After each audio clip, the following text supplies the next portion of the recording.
नमस्कार दोस्तों, क्लास 10 हिंदी में आप लोगों को हमेशा से एक डाउट रहता है कि क्या क्वेश्चंस पढ़ने कैसे करने। तो मैं आपका डाउट खत्म करने वाला हूँ। मैं आज जितना आपको बताने वाला हूँ केवल उतना पढ़ लेना, उसके अलावा कुछ नहीं पढ़ना, ठीक है। महत्वपूर्ण प्रश्न लगभग 100 प्रश्न है और ये जो 100 प्रश्न है वो पूरी किताब से है, ठीक। कहाँ से है? पूरी किताब से है, जिसके लिए आप लोगों को कहीं और भटकने की जरूरत नहीं। मैं विद सॉल्यूशन आंसर के साथ आप लोगों को ये वीडियो दिखाने वाला हूँ और चीज़ों को समझाने वाला हूँ। तो वीडियो ध्यान से देखिएगा, लास्ट तक देखिएगा, ठीक है।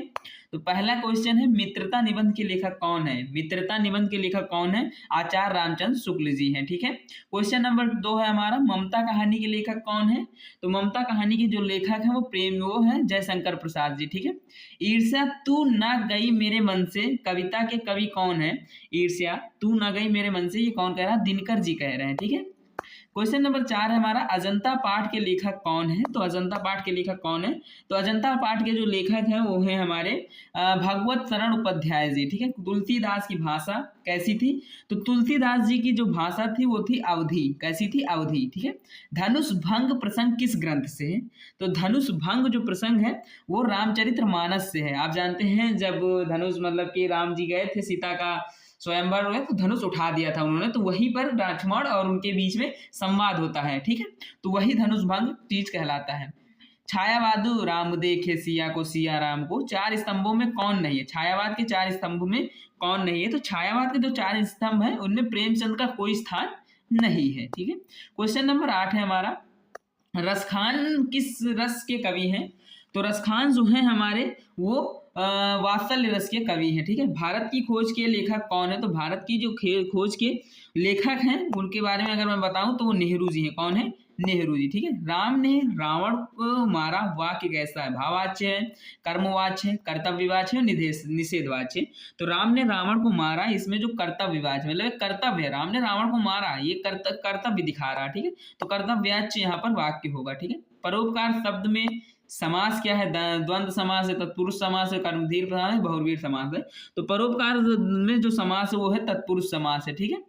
जल का पर्यायवाची नहीं है, नीर, तोय, वार, अग्नि। तो अग्नि जल का कोई पर्यायवाची नहीं है, बाकी तीनों जल के पर्यायवाची हैं, ठीक है। जो काम करता है के लिए शब्द है, जो काम करता है वो कौन होता है? देखो, जो काम करता है वो कौन होता है? वो होता है कर्मठ, ठीक है। काम करने वाला श्रमिक नहीं होगा, कर्मचारी नहीं होगा, कार्यकर्ता नहीं होगा, फिर कर्मठ होगा, ठीक है। बालक खेल रहा है में काल कौन सा है? बालक खेल रहे हैं या बालक खेल रहा है? तो बालक खेल रहा है में कौन सा काल है? तो बालक खेल रहा है में जो काल हो जाएगा आप लोगों का वो हो जाएगा यहाँ पर वर्तमान, ठीक। कैसा? वर्तमान। बालक वहां पे बैठा हुआ खेल रहा है, बस। नारी शब्द कैसी है? तो नारी शब्द कैसा है? नारी यहाँ पर आप लोगों की स्त्रीलिंग है, ठीक है। महादेवी वर्मा किस युग की कवित्री है? तो क्वेश्चन नंबर 16 है हमारा कि महादेवी वर्मा जी जो है, महादेवी वर्मा जी वो किस युग की कवित्री हैं? मैं सिंपली आप लोगों को बता दूं वो छायावाद युग की कवित्री है, ठीक है। पत्र लेखन में सबसे पहले लिखा जाता है विषय, संबोधन, दिनांक, हस्ताक्षर। तो पत्र लेखन में जो सबसे पहले लिखा जाता है वो लिखा जाता है दिनांक, ठीक। दिनांक सबसे ऊपर लिखा जाएगा, विषय लिखा जाएगा, सारी चीजें लिखी जाएंगी। अपठित गद्यांश का उद्देश्य क्या होता है? क्वेश्चन मनोरंजन, भाषा बोध जांचना, कहानी सुनना या कविता समझाना। तो देखो, अपठित का जो यहाँ पर मतलब होता है वो क्या होता है, मैं सिंपली आप लोगों को बता दूं, इसका सही आंसर क्या होगा? भाषा बोध जानना। मतलब कि वो कभी मतलब कि जो एग्जामिनर वो जानना चाहता है आपको, अगर जैसे मैंने कोई नई चीज दे दी तो उसमें कैसे आप भाषा का बोध करके सही आंसर उसको लिख सकते हैं, ठीक है। सूरदास किस भाषा के कवि हैं? सूरदास किस भाषा के कवि हैं? तो सूरदास ब्रज भाषा के कवि थे, ठीक है। रामायण के रचयिता कौन है? तो रामायण के जो रचयिता है वो है हमारे क्या कहते हैं उसको, रामायण के रचयिता वाल्मीकि जी हैं, ठीक है। आगे बढ़ते हैं और आगे के क्वेश्चंस को देखते हैं। आगे क्वेश्चन क्या है, कामायनी के कवि कौन है? तो कामायनी आप जानते हैं किसने लिखी थी? बहुत फेमस कृति है और बहुत फेमस कवि भी हैं, ठीक है। तो कामायनी के लेखक कौन है? यहाँ पर जयशंकर प्रसाद जी हैं, ठीक है। नीरज शब्द क्या है? तो नीरज क्या है? एक यहाँ पर संज्ञा, सर्वनाम है, क्रिया, विशेषण है। तो नीरज शब्द के बारे में अगर यहाँ पर बात किया जाए तो वो संज्ञा है, ठीक है। वह बहुत अच्छा है, मैं बहुत है, क्या है? बहुत विशेषण है, संज्ञा है, क्रिया विशेषण है। तो वह बहुत सुंदर है में जो क्रिया हैगा वह बहुत मतलब बहुत एक मतलब कि क्रिया की विशेषता बता रहा, कैसा सुंदर? बहुत सुंदर है। तो यहाँ पर क्या होगा? यहाँ पर बहुत क्या हुआ? क्रिया का विशेषण हुआ। राम चांद जैसा है में अलंकार कैसा है? यहाँ पे तुलना हो रही है, राम की तुलना चांद से हो रही है, तो सिंपली आप लोग अलंकार क्या कहेंगे? उपमा। जहां भी वस्तुओं की तुलना होती है वहां पे कौन अलंकार होता है? उपमा, ठीक है। देश प्रेम में समास कौन सा है? देश प्रेम में कौन समास है? तो देश प्रेम में तत्पुरुष समास है। जो दिखाई न दे एक शब्द है, अदृश्य, अस्पष्ट, अज्ञात, अविकसित। जो दिखाई न दे वो अदृश्य होगा, अस्पष्ट तो होगा नहीं, अज्ञात भी नहीं होगा, अविकसित भी नहीं होगा, तो क्या होगा? अदृश्य होगा। ठीक है। निबंध लेखन में सबसे आवश्यक है क्या है? लंबाई, कठिन शब्द, विषय में समर्थता या अलंकार। तो निबंध लेखक में जो सबसे मतलब की चीजें होती है वो विषय में शब्दता होती है। विषय में शब्दता मतलब कैसे वर्डों का प्रयोग कर रहे हैं। ठीक है। राम बहुत बुद्धिमान में करता क्या है? राम बहुत बुद्धिमान में करता क्या है? राम। ठीक है। सब्जेक्ट। निराला मुख्यतः किस विधा के लेखक हैं? क्वेश्चन नंबर 29 है हमारा। निराला जो मुख्यतः किस विधा के लेखक हैं? तो निराला कविता विधा के लेखक थे। ठीक है। कविता विधा के ज्यादातर लेखक थे। पत्र में अंत में क्या लिखा जाता है? पत्र के अंत में लिखा जाता है विषय, संबोधन, क्या लिखा जाता है? आप बताओ। पत्र के अंत में विषय, संबोधन, धन्यवाद, हस्ताक्षर। तो पत्र के अंत में जो लिखा जाता है वह आप लोगों का क्या लिखा जाता है? वो लिखा जाता है हस्ताक्षर सबसे लास्ट में होता है। ठीक है। मनुष्य शब्द का वचन है, तो मनुष्य जो शब्द है वो किसका ऐसा वचन है? वो बहुवचन है। कैसा? मतलब मनुष्य शब्द एक वचन है। ठीक है। खाना शब्द क्या है? संज्ञा है, सर्वनाम है, क्रिया है, विशेषण है। तो जो खाना शब्द है वो आप लोगों का क्रिया है। ठीक है। भारत माता में समास है, तो भारत माता में कैसा समास है? भारत माता में कर्मधाराय समास है। ठीक है। क्वेश्चन नंबर 34 की तरफ बढ़ते हैं। 34 क्या कहता है? वीर रस का स्थायी भाव क्या है? वीर रस का स्थायी भाव पूछ रहा है, तो वीर रस का स्थायी भाव क्या होगा? उत्साह होगा। रीतकाल किस रस से जुड़ा हुआ है? तो रीतकाल आप लोग जानते हैं वो श्रृंगार रस से जुड़ा हुआ है। ठीक है। क्वेश्चन नंबर 36 के बारे में बात करें। कवि का स्त्रीलिंग है, कवि का स्त्रीलिंग क्या है? तो कवि का स्त्रीलिंग है कवित्री। राम ने पत्र लिखा में कर्म है, तो राम ने पत्र लिखा में कर्म क्या है? यहाँ पर आपका पत्र। ठीक है। कर्म क्या है? पत्र। हिंदी किस लिपि में लिखी जाती है? तो हिंदी देवनागरी लिपि में लिखी जाती है। सच्चाई शब्द बना है किससे बना है?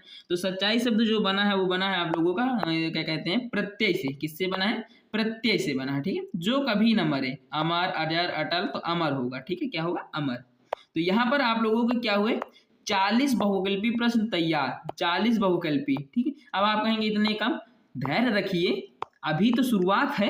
अभी 60 प्रश्न मैं ऐसे देने वाला हूं जिसमें बहुकल्पी भी बनेंगे, सब्जेक्टिव भी बनेंगे, ऑब्जेक्टिव भी बनेंगे, बहुत बड़े क्वेश्चन बनेंगे, बहुत छोटे क्वेश्चन बनेंगे। तो उन चीजों को आप देखना। ठीक है। भाग 2 में आपके गद्य, पद्य, निबंध, व्याकरण से आते हैं, तो समझते हुए चीजों को चलिएगा। मित्रता निबंध का मुख्य भाव लिखिए। तो मित्रता मतलब सच्ची मित्रता जीवन को नैतिक और मानसिक रूप से मजबूत बनाती है। मैंने यहाँ पे शॉर्ट आंसर लिखा है, बल्कि आप थोड़ा सा लंबा लिख सकते हैं, मैंने सारे शॉर्ट आंसर लिखे। ठीक है। ममता कहानी में माँ का चरित्र स्पष्ट कीजिए। तो माँ का मतलब माँ त्याग, प्रेम और बलिदान की प्रतिमूर्ति है। भारत की खोज का विषय क्या है? तो भारतीय संस्कृत इतिहास की आत्मचेतना। अजंता पाठ का मूल संदेश क्या है? अजंता कला मानव सभ्यता को की अमर धरोहर है। ठीक है। कहानी किसे कहते हैं? जीवन की किसी घटना को रोचक वर्णन कहानी कहलाता है। मतलब जीवन की किसी घटना का रोचक वर्णन कहानी कहलाता है। ठीक है। यहाँ से आपके पद्य साहित्य के क्वेश्चन है। छायावाद की 2 विशेषताएं बताइए। तो छायावाद की 2 विशेषताएं क्या है? आत्मानुभूति और प्रकट चित्रण। ठीक है।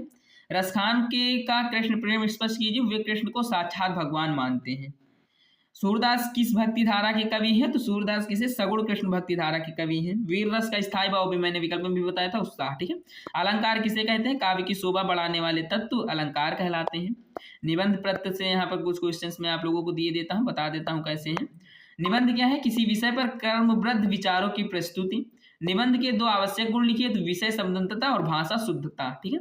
पत्र लेखन के 2 अंक लिखिए। दिनांक, संबोधन। औपचारिक पत्र किसे कहते हैं? जो कार्यकाल, कार्यालय या अधिकारी को लिखा जाए। आवेदन पत्र का उद्देश्य क्या होता है? किसी कार्य के लिए निवेदन करना। ठीक है। अब यहाँ से आपके व्याकरण के क्वेश्चन शुरू होते हैं। व्याकरण के क्वेश्चन बताते हैं, अभी बहुत से क्वेश्चन आपको बताने हैं। समास की परिभाषा दीजिए। 2 या 2 से अधिक शब्दों के मेल से बना शब्द ही समास कहलाता है। आगे क्या है आप लोगों को पढ़ते हैं। कर्ता किसे कहते हैं? जो कार्य को करता है वही कर्ता कहलाता है। कर्म किसे कहते हैं? मतलब जो कार्य किया जाता है वही कर्म कहलाता है, जिस पर क्रिया का प्रभाव पड़े। ठीक है। जिस पर क्रिया का प्रभाव पड़े, कार्य का प्रभाव पड़े। काल के भेद लिखिए। भूत, वर्तमान, भविष्य। ठीक है। अब यहाँ पर मिश्रित वाहतमूल बहुत इंपॉर्टेंट होने वाला है आपके लिए, ध्यान से देखते हुए चलिएगा। ठीक है। भाषा किसे कहते हैं? भाव व्यक्त करने का एक माध्यम है, उसे भाषा कहते हैं। रस क्या है? काव्य की उत्पन्न आनंद। उपमा अलंकार का उदाहरण दीजिए। वह चांद जैसा सुंदर है, अभी मैंने वहां पर विकल्प भी बताया था। विशेषण किसे कहते हैं? जो संज्ञा का विशेषता बताएं। वाक्य किसे कहते हैं? शब्दों का सार्थक समूह। एक वचन और बहुवचन क्या है? संख्या के अनुसार शब्द का रूप। ठीक है। पर्यायवाची शब्द किसे कहते हैं? समान अर्थ वाले शब्द। विलोम शब्द क्या है? विपरीत अर्थ वाले शब्द। अपठित गद्यांश का उद्देश्य क्या है? समझने की क्षमता जांचना। हिंदी साहित्य के दो काल लिखिए, भक्ति काल और छायावाद काल। अब कहेंगे आप बहुत शॉर्ट लिखिए। अब यहाँ से आपका शुरू होता है बहुत इंपॉर्टेंट। हिंदी साहित्य का आदिकाल किस नाम से जाना जाता है? तो हिंदी साहित्य का जो आदिकाल है वीर गाथा काल के नाम से जाना जाता है। ठीक है। भक्ति काल की दो प्रमुख धाराएं लिखिए। तो भक्ति काल की जो दो प्रमुख धाराएं हैं वो कौन है? निर्गुण भक्ति और सगुण भक्ति। कैसी भक्ति? निर्गुण भक्ति और सगुण भक्ति। ठीक है। निर्गुण भक्ति के एक कवि का नाम लिखिए, तो कबीरदास। सगुण भक्ति के प्रमुख कवि कौन है? तुलसीदास और सूरदास। रीतकाल की मुख्य विशेषता क्या है? श्रृंगार रस का प्रधान प्रयोग। ठीक है। आगे बढ़ते हैं। छायावाद का समय क्या माना जाता है? समय क्या माना जाता है? 1918 से 1936 तक। ठीक है। आधुनिक काल के किसी एक लेखक का नाम लिखिए, तो मुंशी प्रेमचंद जी हैं। रामचरितमानस किस भाषा में लिखी गई? अवधी। दो उपसर्ग लिखिए, प्र आ। ठीक है। दो प्रत्यय लिखिए, त पन। अब आप कहेंगे ये क्या, ये कैसा क्वेश्चन? भाई बहुत बार स्टूडेंट्स अटके भी हैं, बहुत बार स्टूडेंट्स ने इनके आंसर्स नहीं दे पाए हैं। तो वीडियो को ध्यान से देखते रहिए, आप खुद समझ जाएंगे मैंने इंपॉर्टेंट क्वेश्चन क्यों कहा है। क्योंकि मैंने उन्हीं क्वेश्चंस को रखा है जो 1 नंबर से 2 नंबर में आते हैं। आपको पता है बाकी तो उसमें क्या होता है, गद्यांश होता है, वो तो आप कर ही लेंगे। ठीक है, इतना तो मैंने आपको सिखा ही दिया। पद्यांश मैंने आपको पहले से बता रखा है कैसे करना है। उसके बाद आप लोगों को जो हिस्ट्री के क्वेश्चन आते हैं, मतलब कि आधुनिक इतिहास से, वो चीज़ें मैंने यहाँ पे बता दी। गद्य पद से जो एक क्वेश्चन उठते हैं वो भी मैं यहाँ पे बता दे रहा हूँ। तो बचा क्या पेपर में आपके? ठीक है। यहाँ पर पढ़े, संज्ञा किसे कहते हैं? किसी वक्त व्यस्त स्थान के नाम को संज्ञा कहते हैं। ठीक है। सर्वनाम किसे कहते हैं? जो शब्द संज्ञा के स्थान पर प्रयुक्त हो उन्हें सर्वनाम कहते हैं। आगे बढ़ते हैं। क्वेश्चन नंबर 83 है। क्रिया की परिभाषा लिखिए। जिस शब्द में काम का बोध हो क्रिया कहते हैं। ठीक है। विशेषण किसे कहते हैं? जो संज्ञा के सर्वनाम की विशेषता बताएं वे विशेषण कहलाते हैं। कारक किसे कहते हैं? संज्ञा के क्रिया से संबंध बताने वाले रूप को कारक कहते हैं। पत्र लेखन के विषय में क्या महत्व है? तो विषय पत्र का उद्देश्य को स्पष्ट करता है। क्या करता है? विषय पत्र के उद्देश्य को स्पष्ट करता है। निबंध लेखक की भूमिका का उद्देश्य क्या है? विषय को संक्षिप्त परिचय देना। अनुच्छेद किसे कहते हैं? किसी भी एक विचार पर आधारित गद्य का छोटा भाग अनुच्छेद कहलाता है। संवाद लेखन का मुख्य उद्देश्य क्या है? बातचीत को स्वाभाविक और प्रभावी बनाना। ठीक है। आगे बढ़ते हैं। सूचना लेखन किस लिए किया जाता है? तो सूचना लेखन किसी आवश्यक जानकारी को संक्षेप में देने के लिए सूचना लेखक का प्रयोग किया जाता है। अपठित गद्यांश से क्या जांचा जाता है? तो अपठित गद्यांश से समझने और विश्लेषण करने की क्षमता को जांचा जाता है। रस कितने अंग होते हैं? 4 होते हैं। कौन कौन से? विभाव, अनुभाव, संचारी भाव और स्थायी भाव। ठीक है। श्रृंगार रस के कितने भेद होते हैं? 2 होते हैं। एक में संयोग होता है, एक में वियोग होता है। उदो, मोहे, ब्रजना, भूली, ये वियोग हो गया। ठीक है। और संयोग क्या होता है? बहुत से ऐसे गाने हैं बॉलीवुड में, कोई भी आप लिख सकते हैं। करुण रस का स्थायी भाव क्या है? शोक। शांत रस का स्थायी भाव क्या है? निर्वेद। अलंकार और रस में अंतर बताइए। तो रस काव्य की आत्मत्व है और अलंकार काव्य की शोभा बढ़ाते हैं। परिभाषा लिख देना दोनों की, तब भी नंबर मिल जाएंगे। भाषा और बोली का अंतर लिखिए। तो भाषा क्षेत्र का व्यापक होता है, बोली सीमित क्षेत्र में बोली जाती है। हिंदी की राजभाषा कब घोषित किया गया? तो 14 सितंबर 1949। ठीक है। राजभाषा घोषित की गई। भारत की कोई राष्ट्रभाषा नहीं है, इस चीज को याद रखना। ठीक है। क्योंकि भारत में बहुभाषी राष्ट्र है, मतलब इसमें बहुत सी ऐसी भाषाएं जो बोली जाती हैं। कभी भी अगर भविष्य में किसी एक को राष्ट्रभाषा निर्धारित कर दिया जाएगा तो फिर मतलब कि और भाषाओं की वो हो जाएंगी। देवनागरी लिपि की एक विशेषता लिखिए। जैसी बोली जाती है वैसी ही लिखी जाती है। ठीक है। अब यहाँ से आप लोगों के क्वेश्चन नंबर 100 है। और हिंदी भाषा का महत्व एक पंक्ति में लिखिए। हिंदी भारत की सांस्कृतिक एकता की भाषा है। अगर आपने यहाँ तक वीडियो देखा तो आपको वीडियो पसंद आई होगी, तो वीडियो को लाइक जरूर करें। वीडियो अच्छी लगी हो तो चैनल को सब्सक्राइब करना ना भूलना। और चैनल पे पहली बार आए हैं तो बेल आइकन जरूर प्रेस कर लेना। ठीक है। बेल आइकन बहुत इंपॉर्टेंट है, क्योंकि आज से आप लोगों की क्लासेस शुरू हो रही हैं। और इस चैनल पे 2026 के लिए ही क्लासेस चलती हैं, 10th के लिए ही चलती हैं, 12th के लिए भी चलाऊंगा, बट अभी 10th के लिए चल रही है। तो 10th वालों के लिए बहुत अच्छी क्लासेस चलेंगी लगातार। मिलता हूँ किसी और वीडियो में, तब तक के लिए धन्यवाद।